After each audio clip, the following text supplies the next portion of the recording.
Fixed them all. One guy in the whole population of Liverpool lost his leg. The rest were all fixed. This is where it was. That there, oops, that was my office, actually. And what we did, we cut a deal, and this is important. The police are vitally important in this, you know. We cut a deal with the police. We said, look, A, we're not going to inform on people. We're not going to give you intelligence on what's going on. That's B. I'm always impressed with these people who go, there are 5 points, and then they go A, B, C, D, E.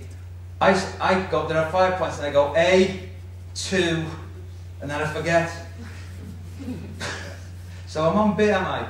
The next thing was, we said to them, look, if we're going to do something that we think you might not like, this is to the police, we'll talk to you about it, and we'll discuss it. We still might do it, but we'll discuss it with you, because we don't cause you problems. And in return for that, they said, we won't park outside needle exchanges, we won't park outside drug dependency units, we won't patrol in those areas. And if they ever did, which they did sometimes because they didn't know, we would just phone the chief of the drug squad and say, look, there's a police car here. He'd immediately phone and get rid of it. So the police were really important. In the end, the police used to go to international conferences talking about this, talking about their harm reduction program. It was amazing. They really owned it. They really thought it was a good thing. And I mean, it wasn't that easy, actually. At the start, there was a lot of work we had to do with the public. We had to. I probably did 100 meetings in different places, and it was always I'd be speaking to people, and I could always spot one, and they were like, I could say, oh, that's my troublemaker for tonight, you know. And then you'd finish speaking, and they go, oh, I want to say something, because people in Liverpool are pretty blunt, and they swear a lot, and they go like this. And then one day I was in this place, and I could see my guy there. He was itching, and he was doing this. And he said, I said, any questions? He said, yeah, I've got a question. He said, I want to say this to you. I thought, oh my God. He said, I think what you're doing is absolutely fantastic. I went, oh, what? Gradually, it actually changed. And the people of Liverpool then, because they got famous. People in Liverpool got famous because of what they were doing, and they really liked it. They really liked it, and they saw the benefits.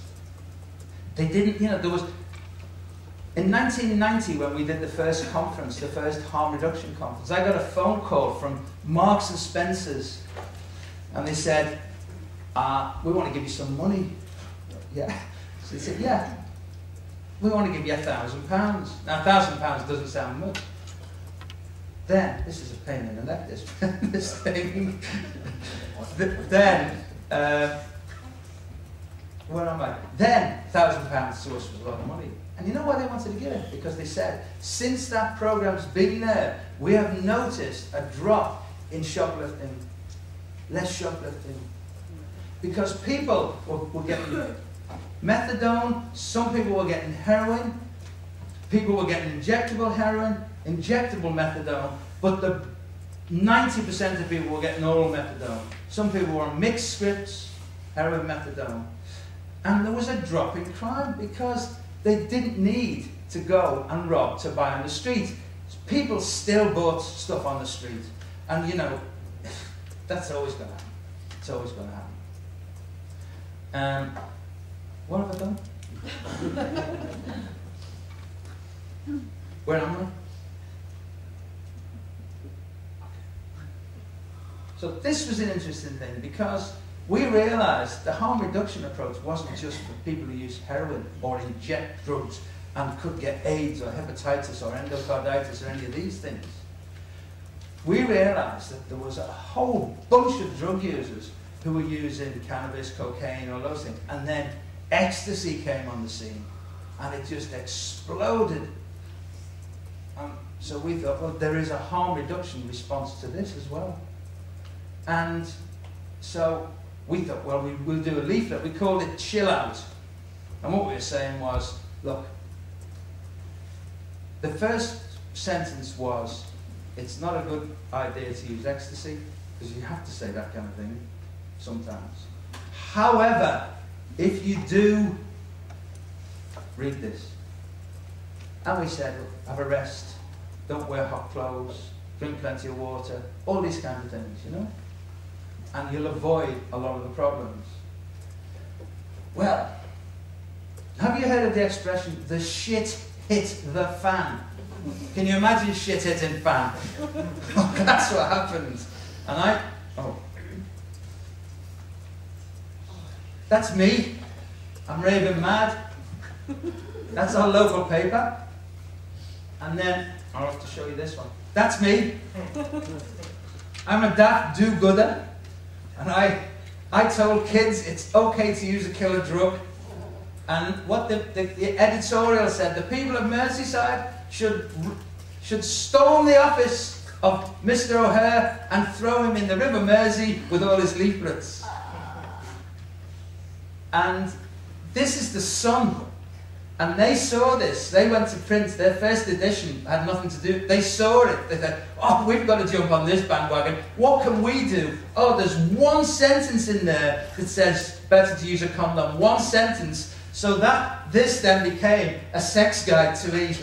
This is the way the press reacts. Now, the interesting thing was that at the time, one of the people on that slide, Howard Seymour, and another person on the slide, Sir Donald Wilson, who was a friend of Margaret Thatcher, Tory landowning squire. However, in spite of all that, a great man.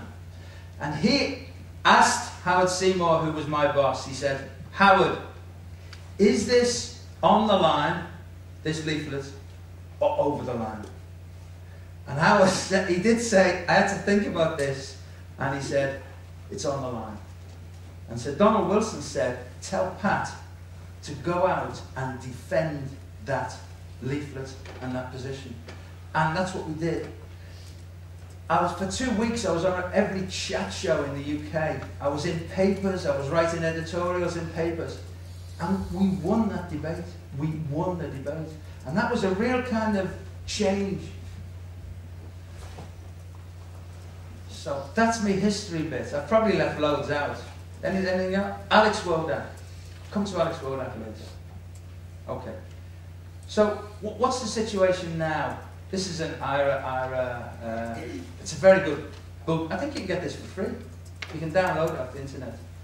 And it's been updated at the moment. And it's just what is going on in the world. I'm putting evidence and acceptance all together here. This is from a document in 1974 from the World Health Organization. Look what it says.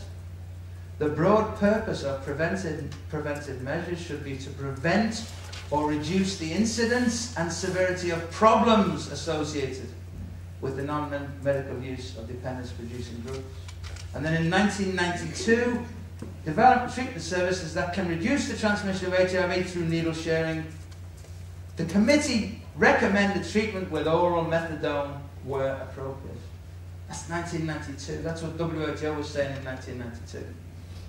And in about 1990, the then head of WHO, Nakajima, said, you cannot solve the problem of AIDS without working with the community at risk. So this is the kind of thing people were saying even then, but no one was listening probably.